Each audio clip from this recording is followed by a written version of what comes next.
Every single person who voted, bar one individual, voted in favour of this bill. The one nay came from a Republican representative from Louisiana, but everyone else who voted in favour, and that's despite there being deep divisions within the Republican Party over this issue.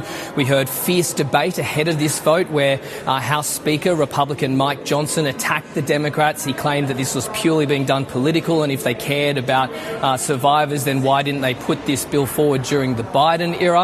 We had Democrats hit back at him, saying that's quite rich given the fact that he had delayed this vote for weeks.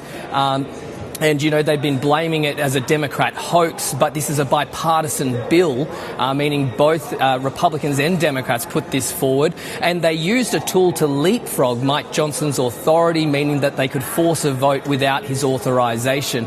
So now this bill will go to the Senate, where it still faces an uncertain future, but this now puts immense pressure on senators to quickly take up this legislation. Now, they could alter it and change it, and there's been concerns by one of the Republicans who spearheaded this bill, Thomas Massey, that they could alter it too much and, in his words, quote, protect the pedophiles in doing so. There has been concern, though, that this bill doesn't protect some of the survivors enough. If it was to pass the Senate, then it would have to go to the president's desk for signature, where Donald Trump says he would sign a bill if it came to him.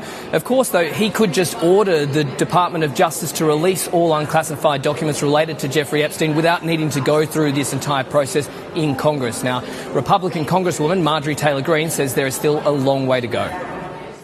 The fight, the real fight, will happen after that.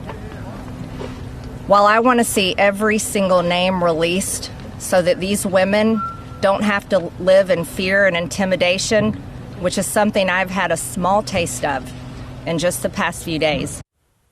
Cam, you heard directly from survivors at the centre of this crisis earlier today. What did you hear from victim survivors of this terrible, terrible scandal? Yeah, we heard frustration, we heard sorrow, but we also heard hope, because many of these people suffered from abuse decades ago, and they've been fighting for information to be released, fighting for people to listen, and finally they feel that there is this momentum building, that they're being heard and action is being taken. I mean, I expressed that there was some concern that there may not be enough protections in this for survivors in this bill, but all the survivors that spoke today want this information out, and they want this information out because they want to know who was involved, who may have known but have done nothing about Jeffrey Epstein's crimes, or who may have known and had helped facilitate his crimes, and they want this information released and they want people held accountable. One victim survivor said to me that justice delayed is justice denied, and it's been delayed for far too long, she says. Here is what a few other survivors had to say. It's almost been 30 years of this. Let's think about this. 5 administrations, 30 years. It's time. Let's get this together, really. You're either on the predator's side or you're not. The truth is simple. We were victimized as children and failed repeatedly by the very system that was supposed to protect us. That's why we stand here today, to demand justice and accountability.